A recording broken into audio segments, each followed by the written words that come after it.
ಆರ್ಗ ಜ್ಞಾನೇಂದ್ರ ಅವರು ಮಾಜಿ ಗೃಹ ಸಚಿವರು ಆರ್ಗ ಜ್ಞಾನೇಂದ್ರ ಫೋನ್ ಸಂಪರ್ಕದಲ್ಲಿದ್ದಾರೆ. ಸರ್ ನಮಸ್ಕಾರ.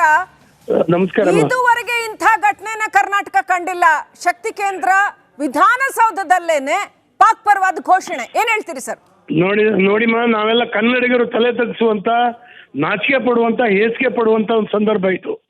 ಅವ್ರೇನು ನಾಸೀರ್ ಹುಸೇನ್ ಏನು ಪಾಕಿಸ್ತಾನದ ಪಾರ್ಲಿಮೆಂಟಿಗೆ ಗೆದ್ದಿದಾರ ಅಥವಾ ಹಿಂದೂಸ್ತಾನದ ಪಾರ್ಲಿಮೆಂಟಿಗೆ ಗೆದ್ದಿದಾರ ಅಂತ ತಿಳ್ಕೊಂಡಿದಾರ ಅವ್ರ ಹಿಂಬಾಲಕರು. ಸರ್ ಧ್ವನಿ ತಲುಪ್ತಾ ಇದೆಯಾ ನಿಮ್ಗೆ? ಕೇಳ್ತಾ ಇದೆ. ರಿಯಲಿ ಸಾರಿ, ತಲೆ ತಗ್ಸೋ ವಿಚಾರ ಅಲ್ಲ ಸರ್. ಇದನ್ನ ತಲೆ ಎತ್ತು ಪ್ರಶ್ನೆ ಮಾಡ್ಬೇಕು. ಇಂಥವ್ರನ್ನ ಒದ್ದು ಒಳಗ್ ಹಾಕಿ ಅಂತ ಹೇಳಿ ಪಕ್ಕದಲ್ಲಿ ಇಟ್ಕೊಂಡಿದಾರಲ್ಲ ಅಂತವ್ರು ರಾಜೀನಾಮೆ ಕೊಟ್ಟು ಹೋಗಿ ಅಂತ ಹೇಳಿ ತಲೆ ಎತ್ತು ಕೇಳಬೇಕು. ನೋಡಿಮ್ಮ, ನಾನು ಹೇಳೋದು, ಇವ್ರೇನು ಪಾಕಿಸ್ತಾನದ ಪಾರ್ಲಿಮೆಂಟಿಗೆ ಗೆದ್ದಿದಾರೋ ಅಥವಾ ಹಿಂದೂಸ್ತಾನದ ಪಾರ್ಲಿಮೆಂಟಿಗೆ ಗೆದ್ದಿದಾರ ಅಂತ ತಿಳ್ಕೊಂಡಿದಾರೋ ಹಿಂಬಾಲಕರು. ನಾನು ಹೇಳೋದು, ಅಲ್ಲಿ ಯಾರೋ ಒಬ್ಬ ಘೋಷಣೆ ಕೂಗಿದ್ದಲ್ಲ, ಇಡೀ ಗುಂಪನ್ನ ಅರೆಸ್ಟ್ ಮಾಡ್ಬೇಕು, ಇಡೀ ಗುಂಪನ್ನ. ಅಲ್ಲಿ ಒಬ್ಬ ಈ ದೇಶದ್ರೋಹದ ಘೋಷಣೆ ಕೂಗಿದಾಗ ಆ ಕೂಗುದವ್ರನ್ನ ಹಿಡ್ಕೋಬೇಕಾಗಿತ್ತಲ್ಲ. ಅವ್ರು ಇದ್ದರು, ಅವ್ರು ದೇಶಭಕ್ತರು, ಅವರು ದೇಶದ್ರೋಹಿಗಳು ಇಡೀ ಗುಂಪೆ ಸೇರ್ಕೊಂಡಿದೆ ಅಲ್ಲಿ. ಇದನ್ನ ಎಂಜಾಯ್ ಮಾಡ್ತಾ ಇದ್ದಾರೆ ಅವರು, ಈ ರೀತಿ ಘೋಷಣೆ ಕೂಗೋದನ್ನ. ಮೀಡಿಯಾದವರಿಗೆ ದಾಟಾ ಯಾಚಿಕೆ ಇದೆಲ್ಲ ಬಹಳ ವಲ್ಗಾರಾಗಿ ಮಾತಾಡ್ತಾ ಇದ್ದಾನ ಆತ. ಏನ್ ತಿಳ್ಕೊಂಡಿದ್ದಾರೆ ಇವರು? ಇಡೀ ಕರ್ನಾಟಕ ರಾಜ್ಯದ ಶಕ್ತಿ ಕೇಂದ್ರ ಅದು ವಿಧಾನಸೌಧ, ಅಲ್ಲಿ ದೇಶದ್ರೋಹದ ಈ ಘೋಷಣೆ ಕೂಗ್ತಾರೆ ಅಂದ್ರೆ ಇನ್ನೆಲ್ಲಿ ಕೂಗೋದಿಲ್ಲ ಹೇಳಿ? ಈ ಕಾಂಗ್ರೆಸ್ ಸರ್ಕಾರ ಬಂದ್ರ ಮೇಲೆ ಈ ರೀತಿ ದೇಶದ್ರೋಹಿ ಶಕ್ತಿಗಳಿಗೆ ದೊಡ್ಡ ತಾಕತ್ತು ಬಂದ್ಬಿಟ್ಟಿದೆ. ಕಾಂಗ್ರೆಸ್ ಈ ರೀತಿ ಧರ್ಮದ ಆಧಾರದ ಮೇಲೆ ತುಷ್ಟೀಕರಣ ಎಲ್ಲಿಯವರೆಗೆ ಮಾಡ್ತದೋ ಈ ರೀತಿ ಆಗ್ತಾನೆ ಇರ್ತದೆ. ಇವರು ಓಟಿಗೋಸ್ಕರ ಅವ್ರೇನು ತುಷ್ಟೀಕರಣ ಮಾಡ್ತಾ ಇವ್ರ ಸ್ಥಾನಮಾನಗಳಿಗೋಸ್ಕರ ದೇಶದ್ರೋಹ ಮಾಡಿದ್ರು ಕೂಡ ಅವ್ರನ್ನ ಅಪ್ಪಿಡುವಂತ ಒಂದು ಕೆಲಸ ಈ ಕಾಂಗ್ರೆಸ್ ಇಲ್ಲಿ ಮಾಡ್ತಾ ಇದೆ ಇವತ್ತು. ಹಾಗಾಗಿ ಬಹಳ ಬಹಳ ಬೇಜಾರಾಯ್ತಮ್ಮ. ನಾನು ಮಾತ್ರ ಅಲ್ಲ, ನಾನು ಯಾವುದೋ ಒಂದು ಪಕ್ಷ ಅಂತ ಹೇಳಲ್ಲ, ಎಲ್ಲ ರೀತಿಯೂ ದೇಶವನ್ನ ಪ್ರೀತಿಸಕ್ಕಂತ ದೇಶಭಕ್ತರಿಗೆ ಇವತ್ತು ಅತ್ಯಂತ ಘೋರವಾದಂತ ದಿನ ಇದು, ಕರಾಳವಾದಂತ ದಿನ ಇದು. ಆರ್ಗ ಜ್ಞಾನೇಂದ್ರ ಅವರೇ, ಬಿಜೆಪಿ ಈ ವಿಚಾರದಲ್ಲಿ ಏನು ಕ್ರಮ ಕೈಗೊಳ್ಳುತ್ತೆ? ವಿಧಾನಸೌಧದಲ್ಲಿ ಇಷ್ಟೊತ್ತಿಗಾಗ್ಲೇ ಒಂದು ಕಂಪ್ಲೇಂಟ್ ಲಾಡ್ಜ್ ಆಗ್ಬೇಕಾಗಿತ್ತು. ಕೇವಲ ಪಾರ್ಟಿಯಿಂದ ಅಂತ ನಾನು ಕೇಳೋದಿಲ್ಲ, ಇಷ್ಟೊತ್ತಿಗಾಗ್ಲೇ ಆಗ್ಬೇಕಾಗಿತ್ತು. ನೀವು ಗೃಹ ಸಚಿವರಾಗಿದ್ದಂಥವ್ರು ಇಂಥದೆಲ್ಲ ಸಹಿಸ್ಕೊಳ್ತೀರಾ? ಏನ್ ಕ್ರಮ ಕೈಗೊಳ್ತೀರಿ? ನಾನು ಸಹಿಸೋ ಪ್ರಶ್ನೆನೇ ಇಲ್ಲ. ನಾನು ಅದಕ್ಕಾಗಿ ಹೀಗೆ ರಿಯಾಕ್ಟ್ ಮಾಡ್ತಾ ಇದ್ದೀನಿ. ಪೊಲೀಸರು ಸೋಮೋಟೋ ಕೇಸ್ ರಿಜಿಸ್ಟರ್ ಮಾಡ್ಕೊಳ್ಬೇಕು, ಸೋಮೋಟೋ ಕೇಸ್ ರಿಜಿಸ್ಟರ್ ಮಾಡ್ಕೊಳ್ಬೇಕು. ಯಾರು ಕಂಪ್ಲೇಂಟ್ ಆಗತ್ತೆ ಇಲ್ಲ ಇದರಲ್ಲಿ. ಹೆಂಗಾಗುತ್ತೆ? ಪಾಕಿಸ್ತಾನ ಜಿಂದಾಬಾದ್ ಅಂತ ಹೇಳಿ ವಿಧಾನಸೌಧ ಆವರಣದಲ್ಲಿ ಕೂಗಿದ್ರೆ ಅಲ್ಲಿ ವಿಧಾನಸೌಧ ಪೊಲೀಸ್ ಏನು ಬದುಕಿಲ್ವಾ? ಅಲ್ಲಿ ಮಾಡ್ಬೇಕಾಗತ್ತೆ ಅವರು. ಸರ್, ಇನ್ನೂ ಕೂಡ ವ್ಯಕ್ತಿ ಯಾರು ಅಂತ ಗೊತ್ತಾಗಿಲ್ಲ ಸರ್. ರಾಜ್ಯದಲ್ಲಿ ಗೃಹ ಸಚಿವರು ಇದ್ದಾರಾ ಇಲ್ವಾ, ಏನು ಭದ್ರತಾ ವ್ಯವಸ್ಥೆ ಇದೆಯಾ ಇಲ್ವಾ ಗೊತ್ತಿಲ್ಲ. ವಿಧಾನಸೌಧದ ಕಾರಿಡಾರ್ ಅಲ್ಲಿ ನಿಂತ್ಕೊಂಡು ಪಾಕಿಸ್ತಾನ ಜಿಂದಾಬಾದ್ ಕೂಗ್ತಾ ಇದ್ರೆ ಇನ್ನೂ ಕೂಡ ಆ ವ್ಯಕ್ತಿ ಯಾರು ಅಂತ ಐಡೆಂಟಿಫೈ ಮಾಡೋ ಕೆಲಸ ಆಗ್ಲಿ, ಕನಿಷ್ಠ ಒಂದು ಆತನನ್ನು ಬಂಧಿಸೋ ಕೆಲಸ ಆಗ್ಲಿ ಆಗಿಲ್ಲ ಸರ್.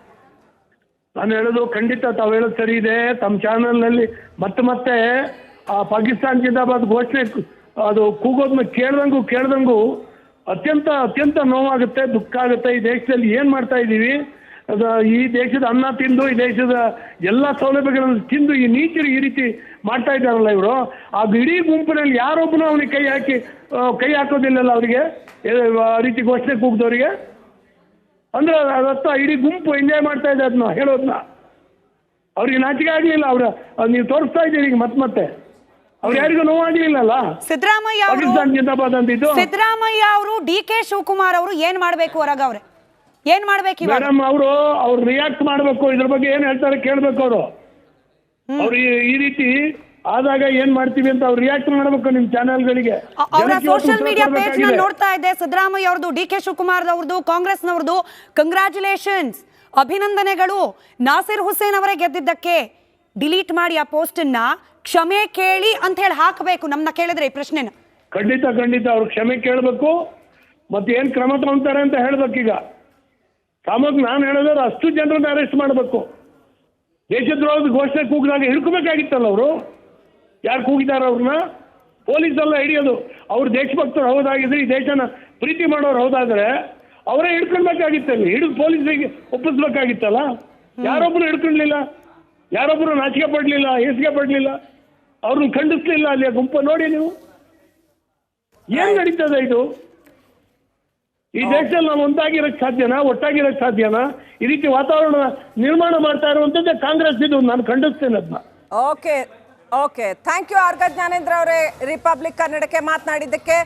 ಯಾರು ಹಾಗಿದ್ರೆ ಈ ತರ ಘೋಷಣೆ ಕೂಗಿದವರು ಅಂತ ಘೋಷಣೆ ಕೂಗಿ ಇಷ್ಟು ಹೊತ್ತಾದ್ರೂ ಕೂಡ ಇನ್ನೂ ಅದರ ಬಗ್ಗೆ ಒಂದು ಕ್ರಮ ಇಲ್ಲ.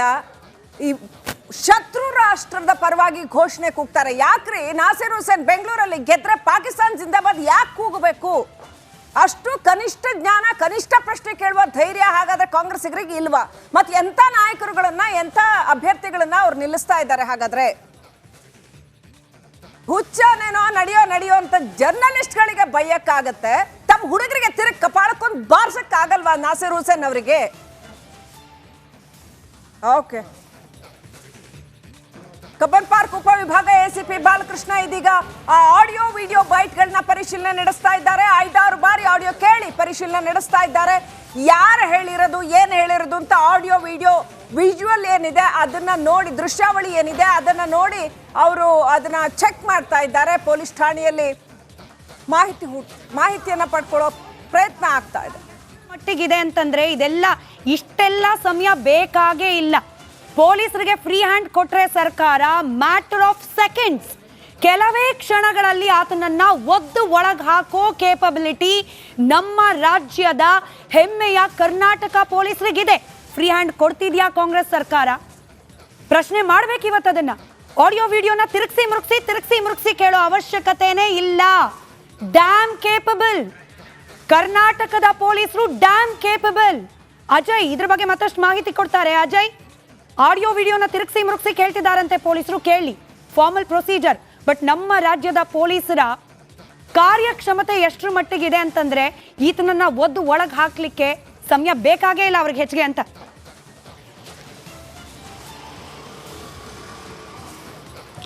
ಖಂಡಿತವಾಗ್ಲೂ ಸ್ಮಿತಾ ರಂಗನಾಥ್, ಅಂದರೆ ಈ ರೀತಿಯಾದಂತಹ ಪ್ರಕರಣ ಇದೇ ಮೊದಲಲ್ಲ, ಈ ಹಿಂದೆನೂ ಕೂಡ ಈ ರೀತಿಯಾದಂತಹ ಪ್ರಕರಣಗಳಾಗಿತ್ತು. ಫ್ರೀಡಂ ಪಾರ್ಕ್ನಲ್ಲೂ ಕೂಡ ಓರ್ವ ಯುವತಿ ಪಾಕಿಸ್ತಾನ ಪರ ಘೋಷಣೆಯನ್ನು ಕೂಗಿದ್ರು. ಆ ನಂತರ ಕೆಲವೇ ಗಂಟೆಗಳಲ್ಲಿ ಆಕೆಯನ್ನು ಕರ್ಕೊಂಡೋಗಿ ಏನೋ ಆ ನ್ಯಾಯಾಧೀಶರ ಮುಂದೆ ಒಪ್ಪಿಸಿ ಆನಂತರ ಜೈಲಿಗೆ ಕೂಡ ಕಳಿಸಿದ್ರು. ಮತ್ತು ತಿಂಗಳ ಹಿಂದೆ ಕೂಡ ಅಷ್ಟೇ ಒಂದು ಪಬ್ನಲ್ಲೂ ಕೂಡ ಮ್ಯಾಚ್ ನಡೆಯುವಂಥ ಸಂದರ್ಭದಲ್ಲೂ ಕೂಡ ಏನು ಯುವಕರು ಏನು ಪಾಕಿಸ್ತಾನ ಪರ ಘೋಷಣೆಯನ್ನು ಕೂಗಿದ್ರು. ಆನಂತರ ಅವರನ್ನು ಕೂಡ ಬಂಧಿಸಿ ಪೊಲೀಸರು ಜೈಲಿಗೆ ಕಳಿಸಿದ್ರು. ಆದರೆ ಇವತ್ತು ನಡೆದಂತಹ ಘಟನೆ ಇದೆ, ನೀವು ಹೇಳ್ದಂಗೆ ಎಲ್ಲಿ ರಾಜಕೀಯ ಪ್ರೇರಿತ ಆಗತ್ತೆ ಅನ್ನೋ ಒಂದು ಉದ್ದೇಶದಿಂದಾಗಿ ಈಗ ಪೊಲೀಸರು ಕೂಡ ಒಂದು ದೂರನ್ನು ಸ್ವೀಕಾರ ಮಾಡ್ತಾರೆ. ಸ್ವೀಕಾರ ಮಾಡಿಲ್ಲ ಅಂದರೆ ಸುಮೋಟೋ ಕೇಸನ್ನು ಕೂಡ ಹಾಕೊಂಡು ಅವರು ಜೈಲಿಗೆ ಕಳಿಸುವಂಥ ಎಲ್ಲ ಅಧಿಕಾರನೂ ಕೂಡ ಈಗ ಪೊಲೀಸರು ಕೂಡ ಇರುವಂಥದ್ದು. ಸೊ ಹೀಗಾಗಿ ಅಲ್ಲಿ ನಡೆದಂಥ ಕ್ಲಿಪ್ಪಿಂಗ್ಗಳನ್ನು ಈಗಾಗಲೇ ಏನು ವಿಧಾನಸೌಧ ಪೊಲೀಸರು ಕೂಡ ಈಗಾಗಲೇ ಕಲೆಕ್ಟ್ ಮಾಡ್ತಾರೆ. ಅಲ್ಲಿ ಯಾರ್ಯಾರು ಇದ್ರು, ಯಾರ್ಯಾರು ಕೂಗಿದ್ರು ಅನ್ನೋದು ಕೂಡ ಇಲ್ಲಿ ಬಹುಮುಖ್ಯವಾಗುತ್ತೆ. ಯಾಕಂದರೆ ಸಾಕಷ್ಟು ಜನರು ಕೂಡ ಅಲ್ಲಿದ್ದರು. ಸೊ ಹೀಗಾಗಿ ಅನಾವಶ್ಯಕವಾಗಿ ಬೇರೆಯವ್ರಿಗೆ ಇಲ್ಲಿ ಪೊಲೀಸರು ಟಚ್ ಮಾಡೋದಕ್ಕೆ ಹೋಗಲ್ಲ. ಯಾರು ಇದು ಈ ರೀತಿಯಾಗಿ ಕೂಗಿದ್ರು ಅನ್ನೋದನ್ನ ಕ್ಲಿಯರ್ ಆಗಿ ಕೂಡ ನೋಡಬೇಕಾಗತ್ತೆ. ಸೊ ಹೀಗಾಗಿ ಆಡಿಯೋ ಆಗಿರ್ಬೋದು ಮತ್ತು ವಿಡಿಯೋ ಆಗಿರ್ಬೋದು ಎಲ್ಲವನ್ನು ಕೂಡ ಈಗಾಗಲೇ ಪೊಲೀಸರು ಪರಿಶೀಲನೆಯನ್ನು ಮಾಡ್ತಾ ಇದ್ದಾರೆ. ಅಂಥವ್ರು ಅಂದರೆ ಆ ಒಂದು ವಿಡಿಯೋದಲ್ಲಿ ಇರುವಂಥವ್ರನ್ನು ಕೂಡ ಈಗಾಗಲೇ ಸಂಪರ್ಕನೂ ಕೂಡ ಮಾಡೋದಕ್ಕೆ ಪೊಲೀಸರು ಎಲ್ಲ ಸಿದ್ಧತೆಗಳನ್ನು ಕೂಡ ಮಾಡ್ಕೊತಿದ್ದಾರೆ. ಇನ್ನೇನು ಕೆಲವೇ ಕ್ಷಣಗಳಲ್ಲಿ ಬಿಜೆಪಿಯ ತಂಡ ಒಂದು ಕೂಡ ಈಗಾಗಲೇ ವಿಧಾನಸೌಧ ಪೊಲೀಸ್ ಠಾಣೆಗೆ ಬಂದು ಅವರು ಕೂಡ ದೂರನ್ನು ಕೂಡ ಸಲ್ಲಿಸ್ತಾರೆ. ಅವರು ಕೊಟ್ಟರು ಅಥವಾ ಕೊಡದೇ ಇದ್ರೂ ಕೂಡ ಏನು ವಿಧಾನಸೌಧ ಪೊಲೀಸರು ಕೂಡ ಸ್ವಯಂ ದೂರನ್ನು ಕೂಡ ದಾಖಲಿಸಿಕೊಳ್ಳುವಂಥ ಎಲ್ಲ ಸಾಧ್ಯತೆಗಳು ಕೂಡ ಇರುತ್ತೆ. ಇನ್ನೇನು ಇವತ್ತಿಲ್ಲ ಬೆಳಗ್ಗೆ ಹೊತ್ತಿಗೆ ಅವರನ್ನು ಕೂಡ ಅರೆಸ್ಟ್ ಮಾಡುವಂಥ ಎಲ್ಲ ಸಾಧ್ಯತೆಗಳು ಕೂಡ ಇರುತ್ತೆ. ಆನಂತರ ನ್ಯಾಯಾಧೀಶರ ಮುಂದೆನೂ ಕೂಡ ಒಪ್ಪಿಸುವಂಥ ಎಲ್ಲ ಕೆಲಸಗಳನ್ನು ಕೂಡ ಪೊಲೀಸರು ಮಾಡಲಿದ್ದಾರೆ ಅಂತಲೇ ಹೇಳ್ಬೋದು ಸ್ಮಿತಾ ರಂಗನಾಥ್.